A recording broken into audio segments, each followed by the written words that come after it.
let me know if you need a place to stay and all that. And I say to him that by homeless you mean I own a 4-bedroom, 2-bathroom house, but okay. Well, yeah, so how does he get the idea that you're homeless? Well, where is I this coming from? I don't know. Like I said, I haven't talked to this guy in 6 years, but somehow, according to this guy, I'm out of money. I'm homeless. So does he know where you live? Does he know that you're in Nebraska? I I don't wanna give him that Does information. this gentleman assume that you were stranded all by your lonesome out in the middle of nowhere in in some far off town, He and just that you could use a couple of shekels to it's find your way back? either that or he thinks I'm like couch surfing or something like that. So I messaged this guy. I'm like, hey, can you stop telling people I'm out of money and I am not and I'm homeless? Because I'm none of those things. You Guys, know, Jimmy, I guess what I did want to talk to you about is yes. speaking of New York City, are you happy you're not there since there has been a 636% spike in crime since 2010 in Manhattan? You know, I moved I moved in the year 2010 away from there. Well, not 2010. I think it was about no, I was still there in 2010.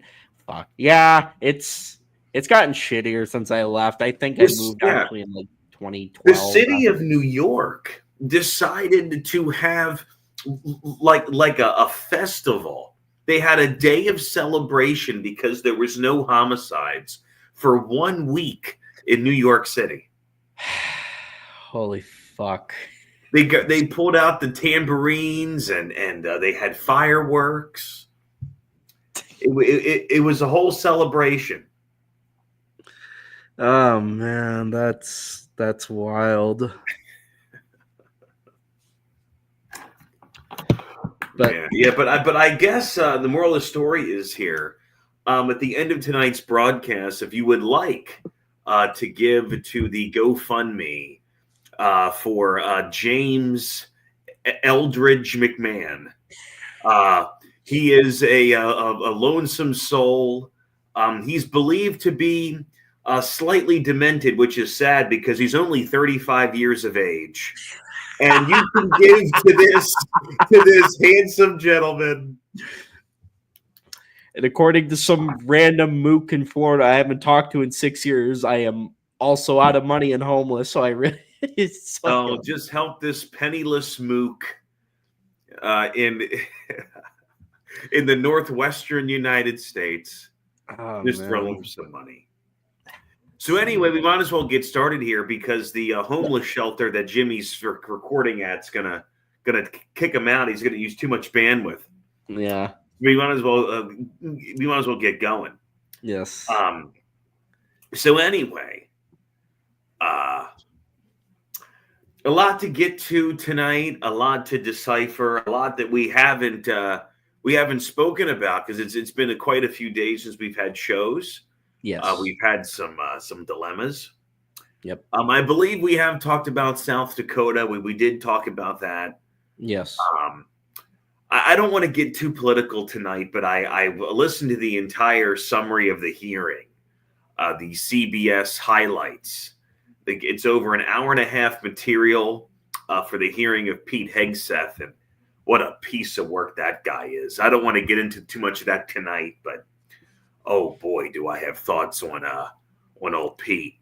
But what I found hilarious is that, of course, the Grammys were on Sunday night. I don't know. I haven't paid attention to the Grammys in years. Well, Kanye West's new wife, Bianca something or another. Um, have you Bianca Censori? Have you seen any of her, shall we say, her get up from the Grammys? I don't even know who that is, so I'm gonna say no. Well, it's Kanye West's new wife. Yes, Yes, his second wife, of course, divorced from Kim Kardashian. Well, this particular woman showed up to the Grammys wearing a fur coat and literally nothing else. Oh, She had like mesh over her body, and she took it off, and she is standing there more or less completely nude on red carpet, and paparazzi snapping her photos, and they are complimenting her outfit. Like it's insane. holy fuck! And the entire time, I really want to show it, but I don't know how much we're allowed to show here. But just the video itself of her at the Grammys. Hold on a minute here. If the video's on Facebook, I think I should be allowed to play it, right? I wouldn't play. Oh, okay. I mean, the video's it's a Hollywood Reporter. The video's on Facebook. Here, we'll go ahead and take a look at it. Why not? Okay. Something to keep Jimmy up tonight. Yeah. All right, here we go, Jim. You ready? So here she is, the Miss West. I'll make it a little bit bigger for you so you can see it. Here we go. So she's here, and everything is great. Hold on a minute. I want to go ahead here. Before we do that, I want to try to get the sound, because the sound is what makes it. Them selling this like it's just, just a normal everyday thing is what makes this so bonkers. See the outfit. Beautiful, right there, Bianca. Beautiful, right? And there she is. Jesus. And there she is. Just squishing them things in there like mashed potatoes. Oh, there it is. Perfect. Perfect. Guys, together. Bianca, fasten. So that chick's nude, and Kanye was dressed like a priest. Did you notice that? I'm just baffled that's amazing. How do you not? Jesus, man. Well, I don't think public indecency really has a place in California, to be quite honest with you. Yeah, I think nudity is the least of your concerns. And yeah, well, when people are shitting in the street, I don't think her having her boobs and fishnets is a felony necessarily. No. But wow, yeah, there that is. And what was so strange, I don't really know who this woman is and what she does, but since she has gotten with Kanye, she has kind of made somewhat of a habit of showing up to these various events in little to no clothing and sort of just romping around. She says nothing, she shows herself off, and she just kind of keeps on moving. Yeah, I mean, I don't know. It's just, I kind of forgot about Kanye. The last time I remembered him is when he did the whole, who is they? Who is they?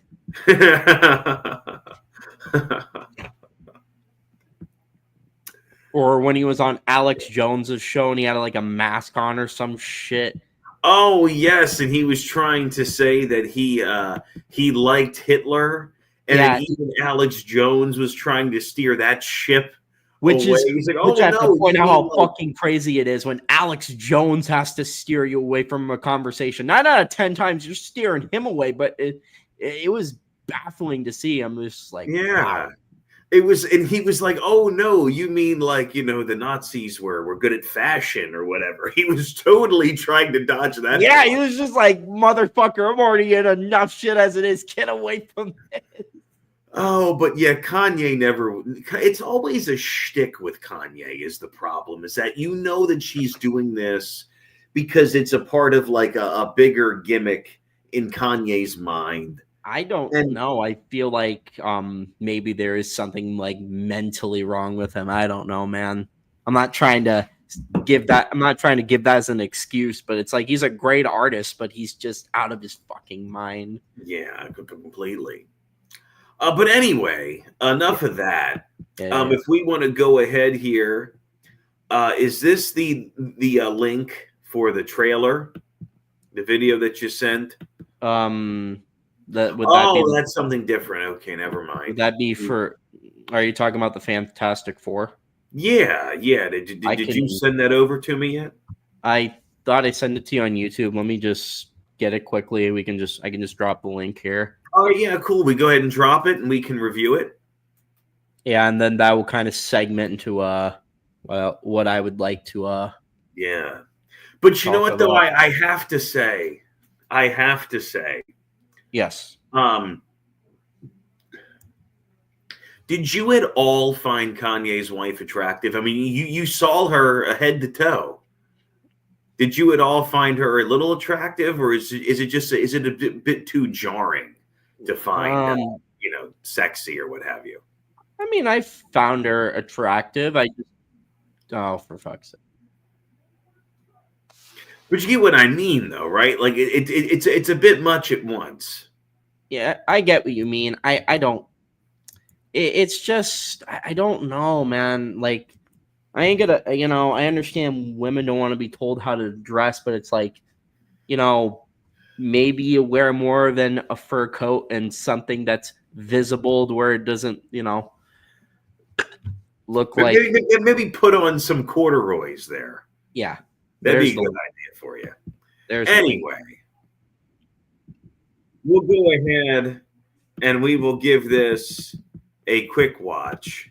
Yes.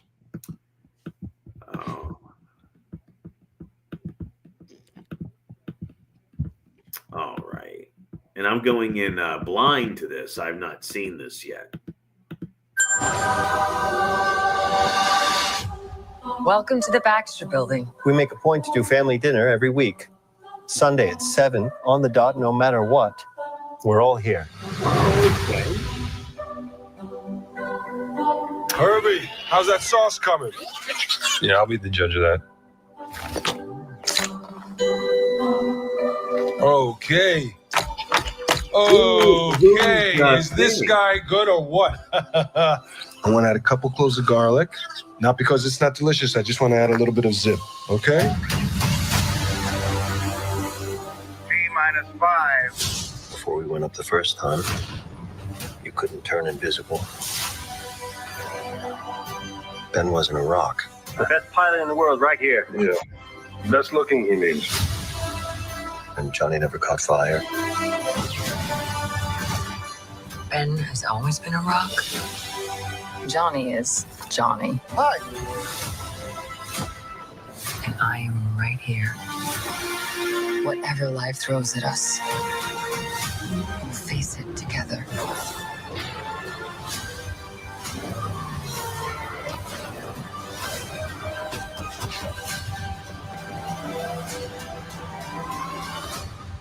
As a family.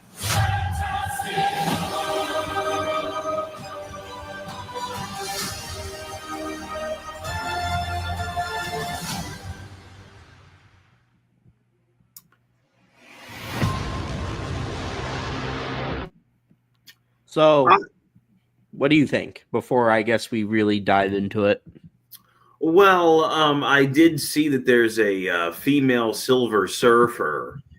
Yeah, that'll probably cause some controversy. All I'm going to say is that if the character is written well, I won't care. If it isn't written well and it's about what we would usually expect from how Marvel tends to handle characters like that at the moment.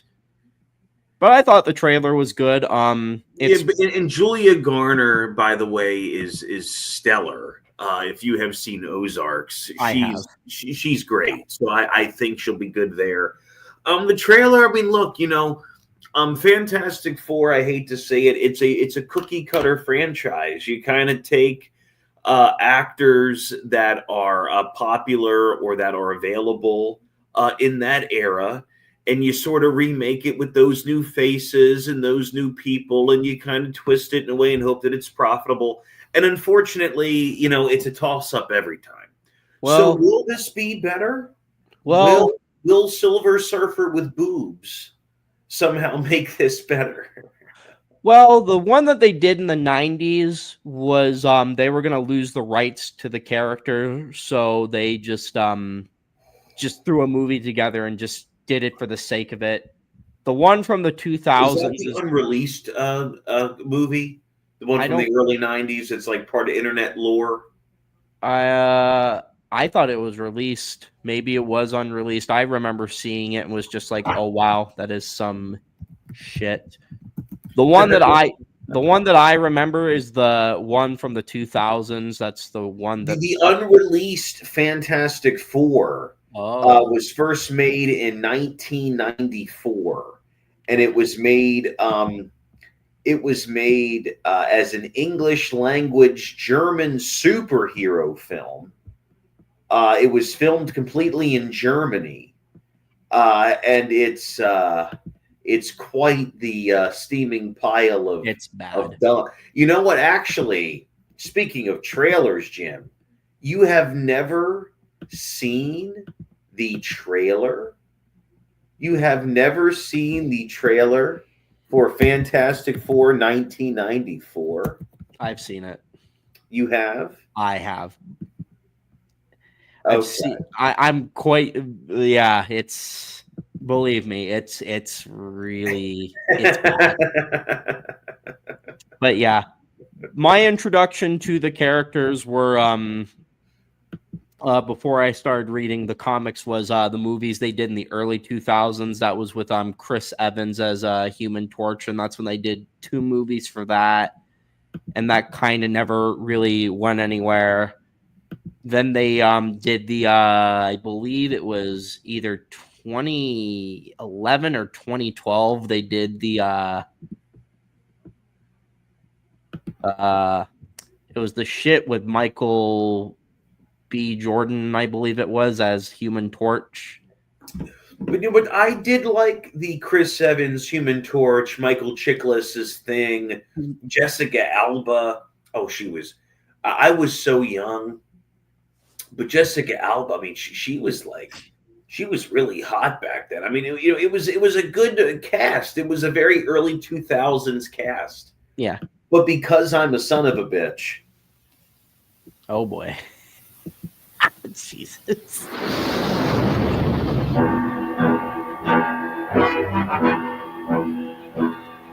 From the pages of the world's greatest comic book adventure, 4 heroes on a daring mission in space, but something went wrong. Genetically transformed, they become the most powerful superheroes of all time.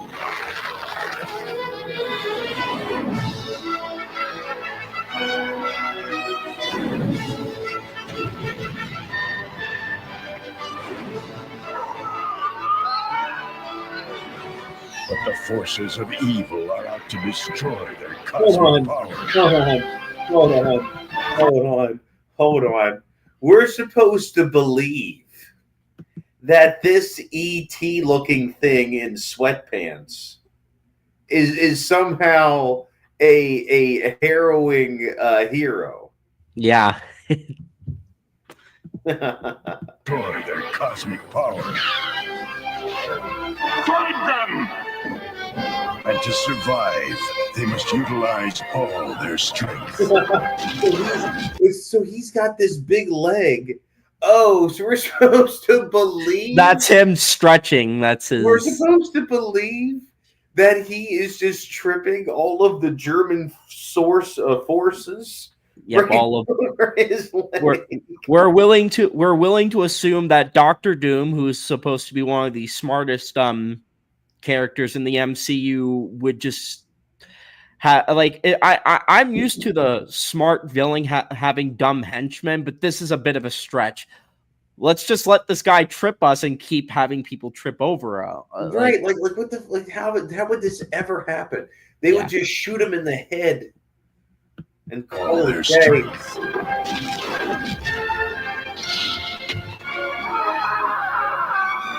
to put an end to their arch Who is this nemesis. fucker? End to their arch. Is that supposed to be like Doc Ock? Like, who is And- that? I think that's Mole Man.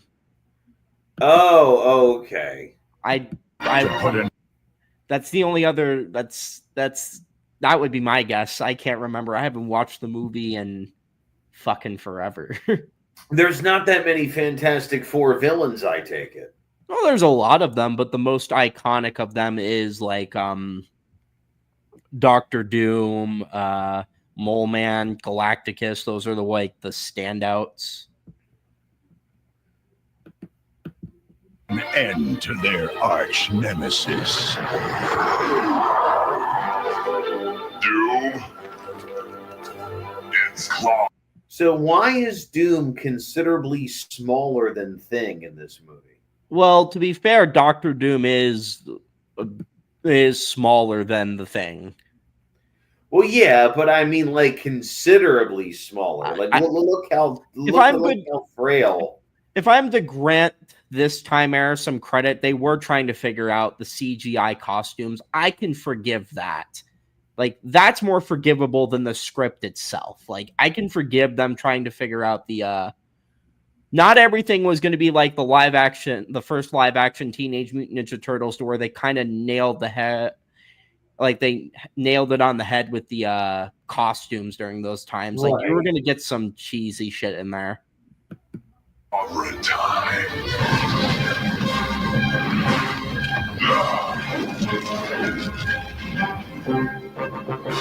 The Fantastic Four. Oh, boy. So, to kind of segment from that, I think this will be good. But it kind of has to be good for Marvel, because everything else they have coming out this year is not going to be good. Like Captain America 4 has already had numerous reshoots. It drops next week.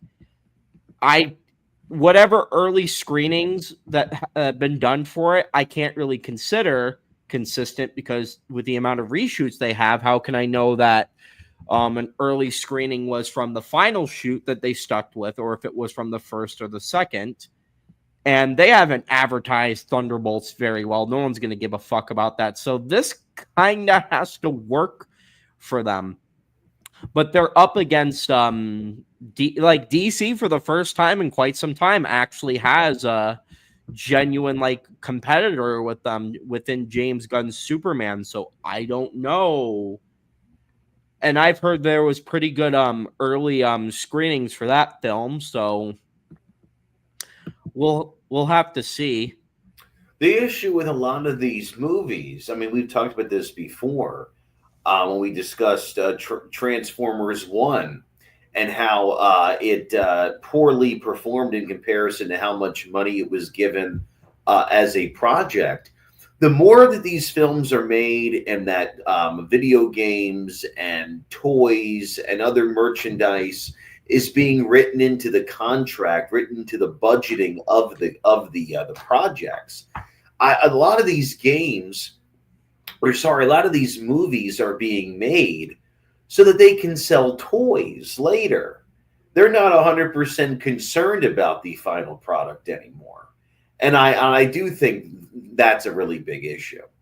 That, and now I can segment into what I wanted to talk about is a lot of this is also nerd culture becoming mainstream, which there are some advantages to it, and I'll touch upon that later. But one of the issues with it is in the film sort of storytelling setting, there's this with certain directors and whatnot, and it's called appealing to the modern audience. And there's two types of modern audiences. You got people that you want to for example, I don't have an issue with this Fantastic Four coming out, because there might be people, young, old, whatever, who see this and might pick up the comics and start reading it or start delving into it, and that's fine. And then you got the other people going like, "Oh my God, I can't believe the Fantastic Four. They weren't black, trans, Islamic,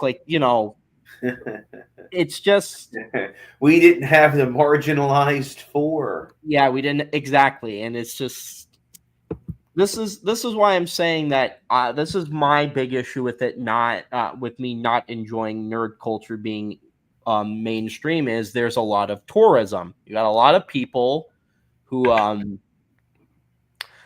rather than being like actual fans of it, want to change like a franchise or whatever it may be, because it's not suited to them. Who cares about other people? It has to be fitted for me.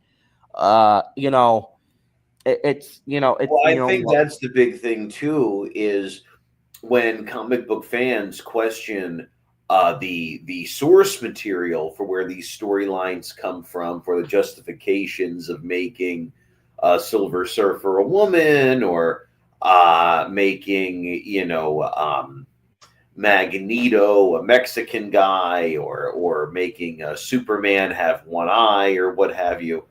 It's because they're not really concerned about the comic book fans. They see those as a niche part of an overall movie going audience that isn't going to be concerned with the source material. They don't care about that. no, They just want to have this feel good movie where everybody gets represented and everybody wins. And look, and I totally understand that. Okay, I totally get wanting to put out those feel good movies and sort of, go against canon. But at the same time, there should be so much source material in the endless editions of these comic books that were put out that you can find those stories without having to bullshit them, is what I would assume. yeah, and look, I'm not saying every comic book, movie, or whatever piece of media has to adapt its source material, but if you don't want to adapt the source material, in the very least, respect it. And to the people who say that, and I'll say this about the Silver Surfette. Samuel L. Jackson does pretty good as Nick Fury. In the comics, Nick Fury is white. I didn't have an issue with Samuel L. Jackson being Nick Fury because he's talented. You can't, and this is the other issue that we can get into as well. You cast people for talent. If you're casting strictly for representation, it's a problem, because in that case you're using people as a shield, and I don't like that. You didn't like the new Little Mermaid. You must just hate the blacks. No, if she's if you cast solely for talent, I don't care. You can change the gender, the race, whatever of a character, as long as you have a solid plan to make it work and they're talented. But when you're and the same thing And goes I for heard it was a good movie, by the way. I heard from people that saw it. I heard it was a good movie. saw what A Little Mermaid. I heard it was I don't think so. It's not the worst of the. Have you? I haven't seen it. Have you I've seen it? I've seen Who it. did you see it with? Oh, I went by myself. I don't give a Under shit. what circumstance are you walking into the Little Mermaid by yourself? I went to see, and you think, and what you think? Me going to Transformers 1 by myself was some question? That's not different. different. But no, it is. It's different. No, it's not. Who is twisting your arm and making you walk in to Little Mermaid?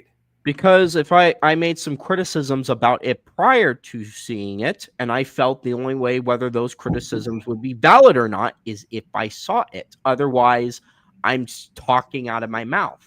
I'm talking out of both sides about. No, it's like this, though. I can't say I think it's going to be rough and shit and then not see it and just say, well, I think it's shit just because. How was it?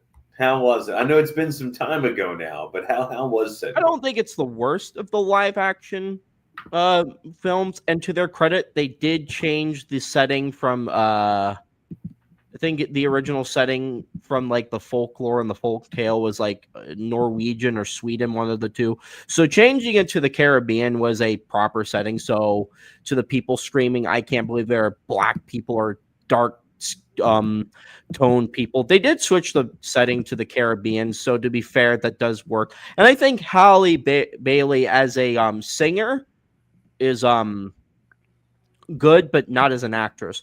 And the problem is, one issue that I had with the movie was there's the song Under the Sea. And for those who don't understand the premise of the song Under the Sea from the original, Sebastian is trying to convince Ariel that life is better under the sea compared to the surface.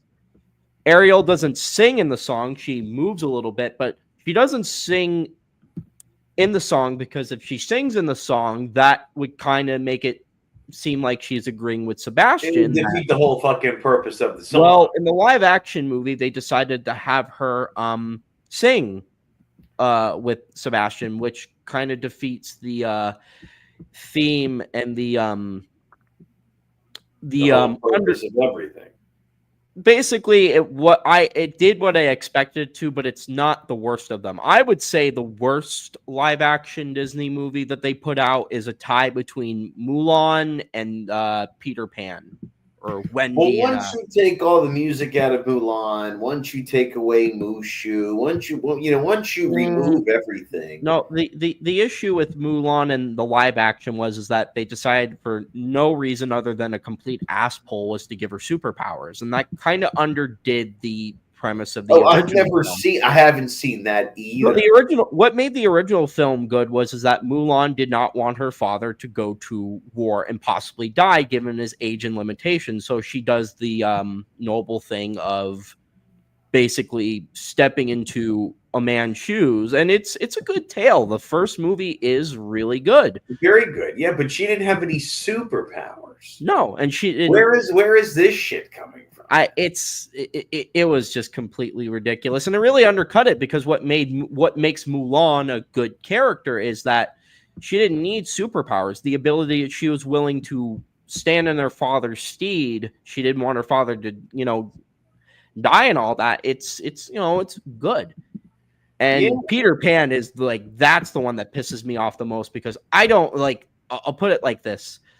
Radical feminists and the people around that movie saying that Wendy needed to be the strong girl boss and she needed to be the center of the story. I don't know how to tell people this without telling them this, but Wendy was already the moral cornerstone of the story. It was always about her, but they just didn't like how it was presented, which is stupid.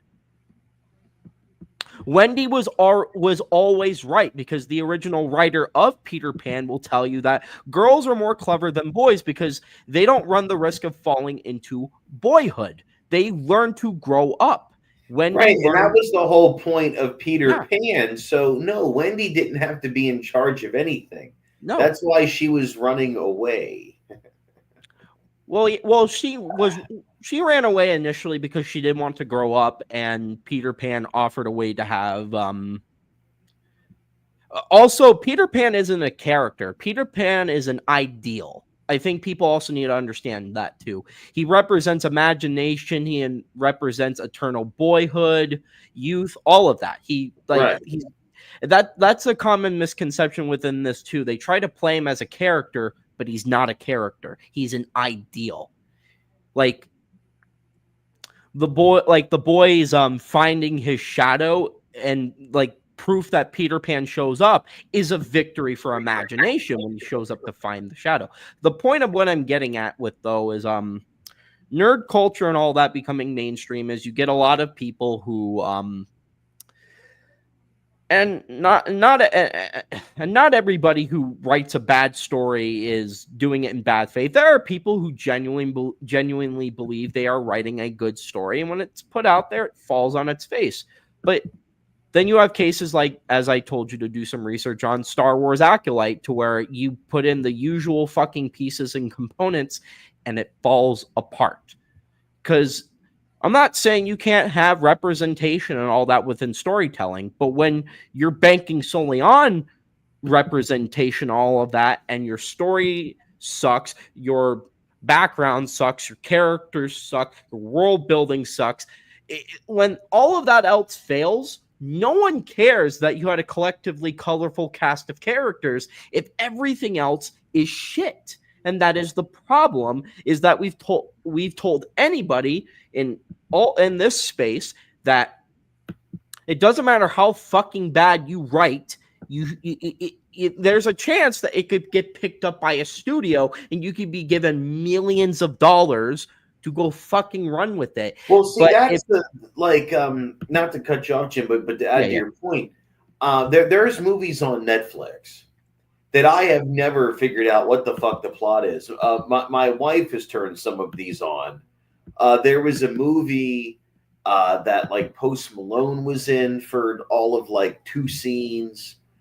There's another movie that she tried to watch like 4 times. Justin Timberlake is in this movie, and it's some sort of like crime movie. I really don't know.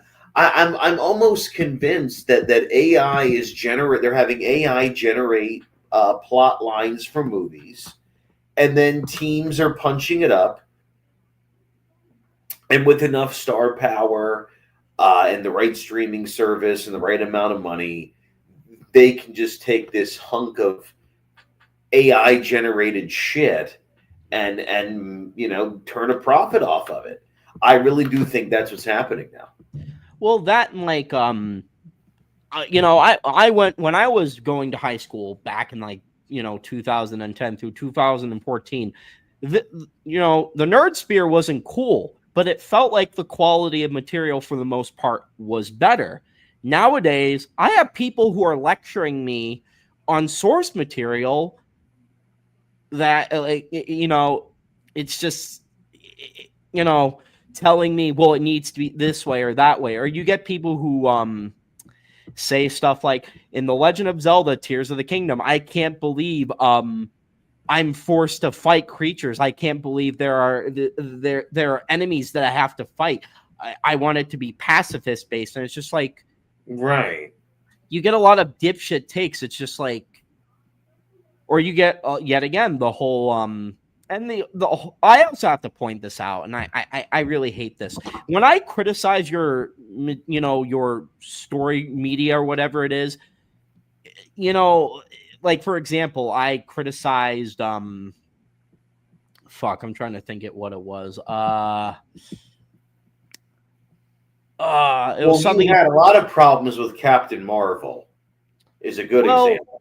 Well, that was just because they've like rewritten and redone that character 6 times. So that character was going to have hard footing. And when Kevin Feige tells me that this is going to be like a key character to the MCU at that phase, and it wasn't, and she wasn't, she had 2 primary scenes or like 2 to 3 primary scenes in like Endgame.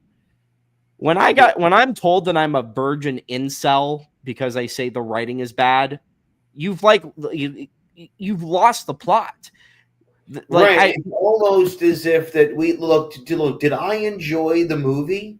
Yes, I did. For what it was, I enjoyed the Captain Marvel movie. I thought it was a cute movie. But remember, I'm just a moviegoer. I'm not a comic book collector. I don't know much about the canon. I am just a typical casual moviegoer. So that movie was made for me. But for you to say, as someone who grew up collecting comic books, that it's a bit shoddy in its delivery, and it kind of falls short of certain things. In no way does that mean that you are somehow anti-woman or anything crazy like that. No. And I do think, unfortunately, there is a hyper-political minority that exists in almost any conversation. And I've been trying to really ignore that stuff because I don't think that it's normal behavior. Yeah. And I think a lot of it just gets amplified by the fact that so many people respond to it, and people enjoy being responded to. Yeah. Albeit in a negative, sort of manner. Yeah. So, and let me make something clear. I don't like the anti-woke types either. I just want people to understand that, because the anti-woke types fall into the same trap as the woke types. They're making material that panders to anti-woke individuals. I do not fall into that group. And I also understand that there are some legitimately bad actors in in the criticism space like me. For example, people screaming that Brie Larson can't act and all that other stuff. I've never had that assertion. Brie Larson is in one of my favorite movies. She's in Scott Pilgrim versus the World. And I thought she did fine in Captain Marvel. I never understood the Brie Larson hate either, to be honest with you. Well, and this is another part of the culture thing we can segment into. My issue wasn't solely with Brie Larson. It's just that Kevin Feige decided for no reason other than we needed a buffer between Infinity War and Endgame was just to throw in Captain Marvel out of the blue. No real setup or anything. She kind of just fell flat into it.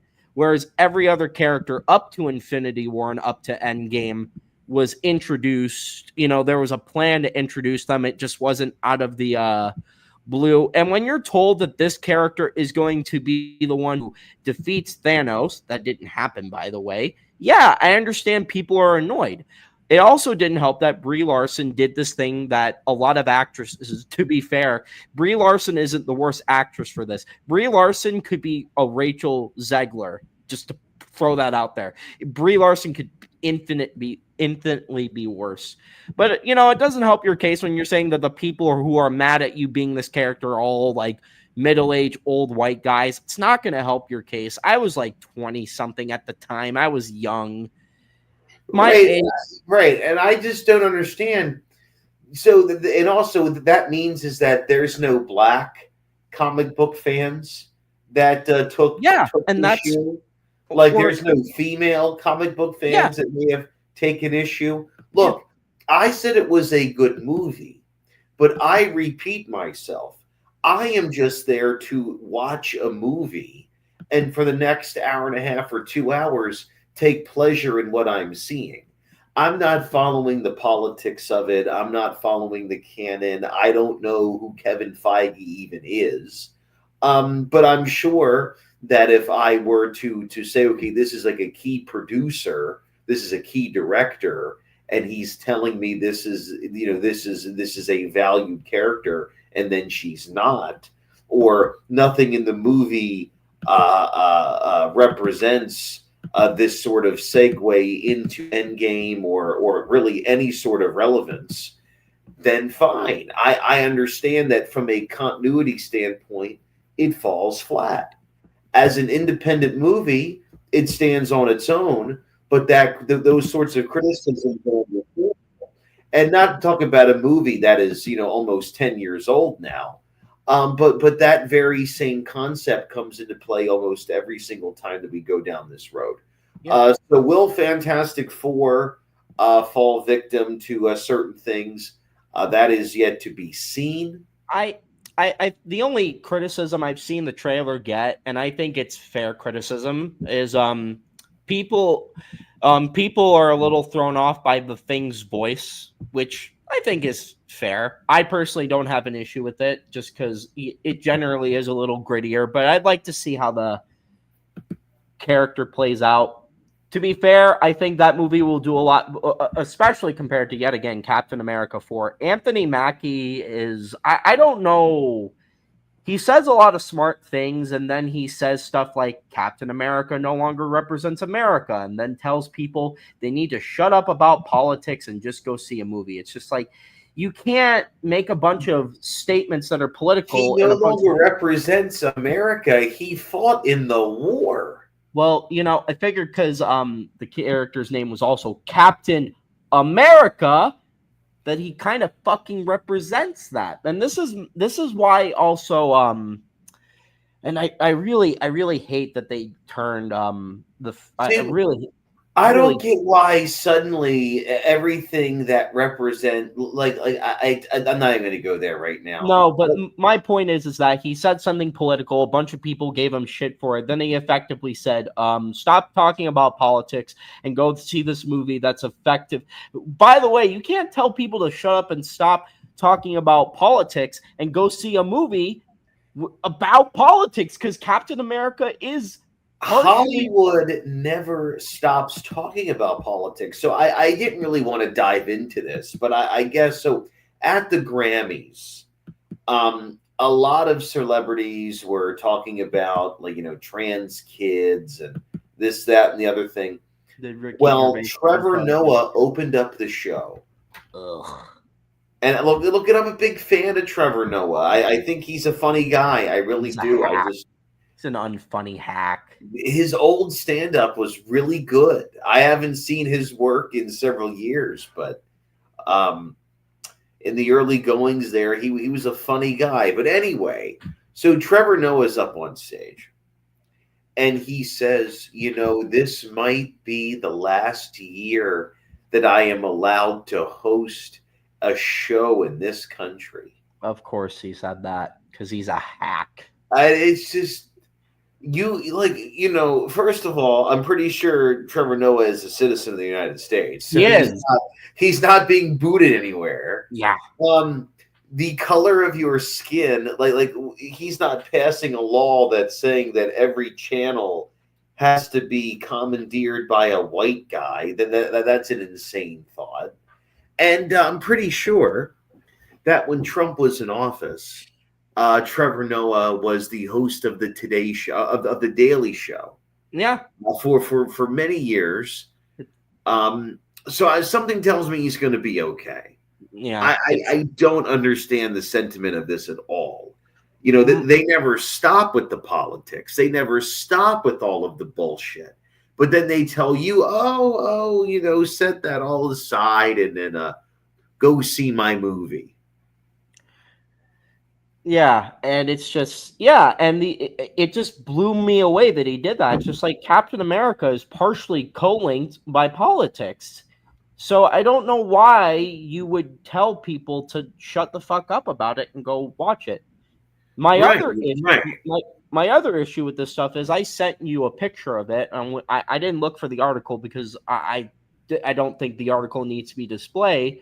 But there's an anime out there called Tomo-chan is a Girl. Basically, the premise of the anime is this character named Tomo is basically your standard tomboy.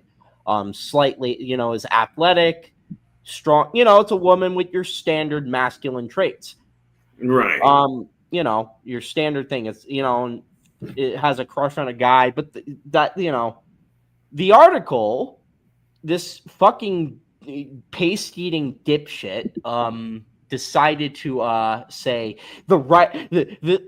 this show is the most transphobic piece of media to drop in 2023 because the drop in 2023. Oh, so it's an old show. But it's 2 years. It's still it started in 2023. It's still going. It's still one of those ongoing things. So it's transphobic because she's a tomboy who is athletic, but knows that she's a girl. Well, because the idea never crosses her mind that she could be a boy. Okay, well, which is stupid. Basically, when is it mandatory? Hold on, which is yes, but here's the thing: this individual has decided that the author is transphobic because they didn't write a character in the way that they would, because in the way that this dullard fucking wrote their article.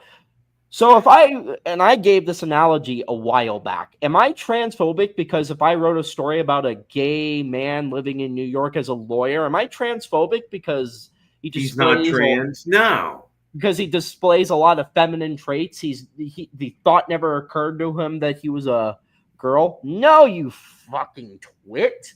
That's just not the story that you're telling at that particular time. And the other, it's just, look, I'll put it like this. You have people out there who queer code stuff, and you have people out there who trans code stuff. This individual is mad that this character is not transphobic because tomboys can't exist. Like, being a tom.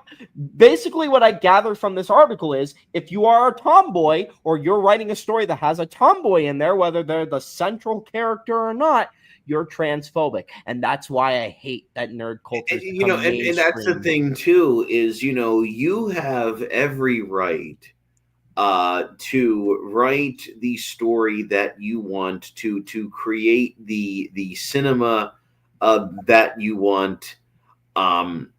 and you can have storylines surrounding any sort of character. What someone else chooses to do, or clearly to not do, and that is, you're not being transphobic at all. It's just explaining that she is an awkward girl. I don't really see how that is in any way, threatening. How that's aggressive in any way, shape, or form. I just don't understand the angle of that, of why it's so. Let me point out the angle for you, and this is what a tourist is. A tourist pulls this shit. Okay, let's say for example you write a standard like D&D story, and let's say me, some fucking incel mook, comes along and tells you that you need to have two gay guys. We need the gays in your story.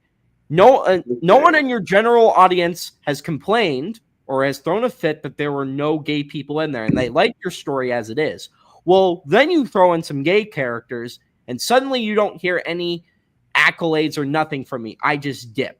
And then your audience is mad at you because I just decided to come in, fix a story that you wrote. It's not even my story. I'm telling you how to write a story when you had a vision and everything for it, and you changed it because, at heart, you might be a decent person. You wanted to appease somebody and try to keep them along. But then I dip, and your core fan base, who had no issue with it, or like, who are these characters? And why are they one-dimensional? It's just like all that they are is just gay for the sake of it rather than being fleshed out. It's like you just... All right, look, and I have no issue with a character who just so happens to be gay. I have no problem with that at all, especially if it's original story. If you're telling me an original story with original characters, whether it be a superhero or be a drama or what have you, if someone happens to be, of any given persuasion, I have no issue with that. I don't think that's what the bigger topic of this story is. No. The premise I of the think it's more so of like the it's almost being felt like it's a requirement. Exactly. It doesn't feel natural. You want the stuff to be normal. It has to fit in. And the analogy I gave to you earlier, you're not fitting in those characters naturally. You're fitting them in, as you say, as a requirement. It's more of an obligation than you sitting there thinking about those characters and how they'll fit into your story. Where does their story start and where does it end? And that's a problem. That's why I don't like tourism. No, you don't get to go into a franchise and try to change it to how you want. If you want specific stories told and all this other stuff, write your own stories. I don't care if it's fan fiction. I don't care if it's your own shit. Like, right. This is why I hate that it's become mainstream. It was never this bad back when I was in fucking high school. Fuck, when I first moved out to Shadron, it wasn't that bad. But nowadays, because back then, also you got to understand something. Marvel movies were not making billions of dollars back then either. No, but now they are. Now they are worldwide box office cash cows. Yeah, but and they will go ahead. They will make the story of where a 300-pound lesbian black woman is walking down the street in Manhattan, and she gets bit on the twat by a rat, and then she becomes Rat Woman, and that is the next big superhero franchise is Rat Woman. Oh, it'll be a big franchise, all right. But no, my point is that the point I'm getting at is that I like new fans. I like when people are new fans of things. I fucking hate tourists. That's like one of my biggest things. Or I hate some of these actors. Not even Brie Larson. I don't really have much of an issue with Brie Larson anymore. I thought she said some stupid things and she kind of did her own thing. My thing is that you cannot, and Disney is very guilty of this, when you have people who are giving you legitimate criticism of media, you cannot call them racist, you cannot call them sexist, you cannot call them Nazis, you can't do all of this stuff. and then just scream that they're toxic fans. They're not toxic fans. You just because you thought and look, no one likes to be told that their work is bad. Believe me. I remember the first time I wrote what I thought was a good story, I handed it to one of my friends and he bashed me for 15 minutes. Did I want to hear it? No. But did I need to? Yes. Because if he had told me it was a good story and never given me my graces on why it was bad, who knows what kind of a menace I would have turned out as if I kind of just had my own thing and just ran amok. It's like, you think, I'm sure you at times where you think you're going to have a good opener and then it doesn't work. Yeah. And you're set. You think it's going to be a good opener and the opener doesn't work. Yeah. Or when you think you have a good pickup line with a gal at the bar and they take a drink and they splash it in your face. When did that happen? It hasn't happened. I'm just being hypothetical. I've never had a drink thrown in my face. Yeah. My point is that you walked up and you said, "Hey, so that Jenna Ortega, am I right?" And then she just threw the vodka in your face. No, I just pull an Ian Halperin and say, "When's the last time someone nutted on your face?" No, but my point is that no one wants their story to be bad. No one wants to have a shit story. No one wants to know that they didn't strike a chord with their audience. But when you call your audience bigots and all of these other things, and you continue to do the things that made your story that your story's bad to begin with, yeah, you're going to get pushback. It's not going to work out for you. And that's why, when it comes to, and I want this movie to succeed, but if this movie doesn't succeed, I can imagine that enough people have been dissuaded by what Disney has allowed Marvel to become. Phase 4 was not a good phase. Phase 4 was really bad for Marvel. It was by far the worst phase up to date. It was just awful for a lot of reasons. Not even the standard woke stuff.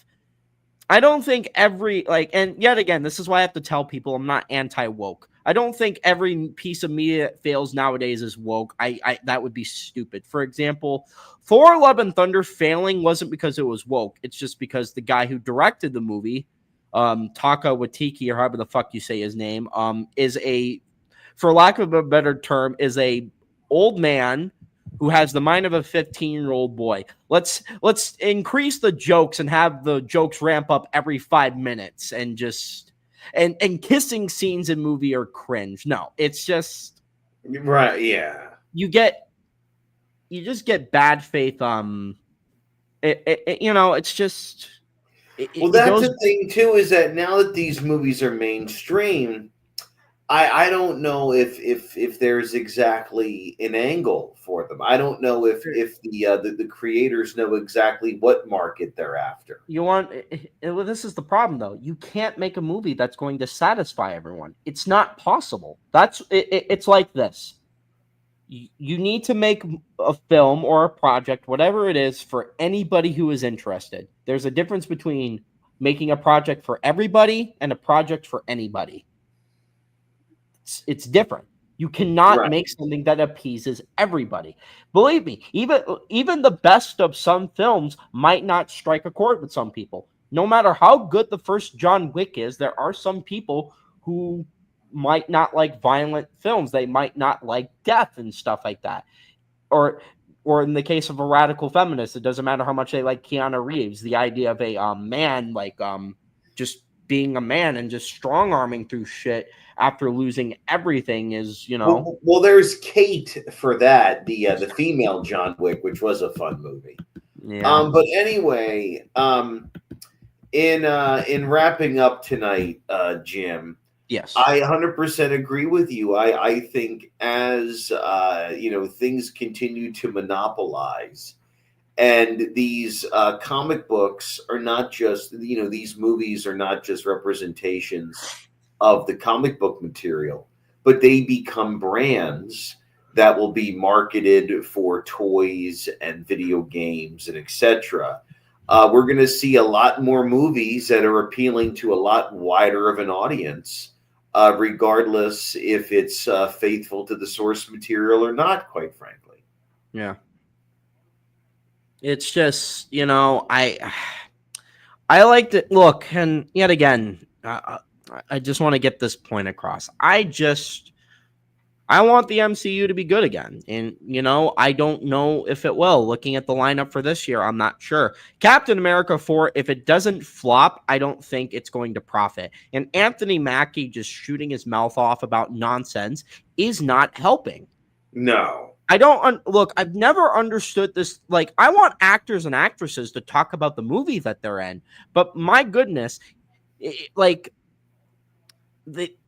I'm glad that they say the quiet part out loud, but it's like, if you're in a franchise or in this case, a cinematic universe that hasn't been good in quite some time, it doesn't really help when you shoot your mouth off, saying stuff like Captain America no longer represents America. And then when people criticize you for that and your performance in Falcon and the Winter Soldier by telling them, shut up about politics and just go watch the movie, it's just like, right. It's really it's really a situation where these Hollywood actors just don't hear the things that they say. It's all have your cake and eat it too.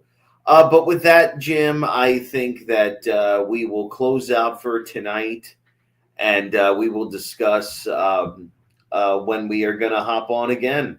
I think we said Sunday was yes. Sunday we will be on, bearing some things with school. I will message you, but if not, we will be on Sunday. All right, cool. Have a good one, man. You too.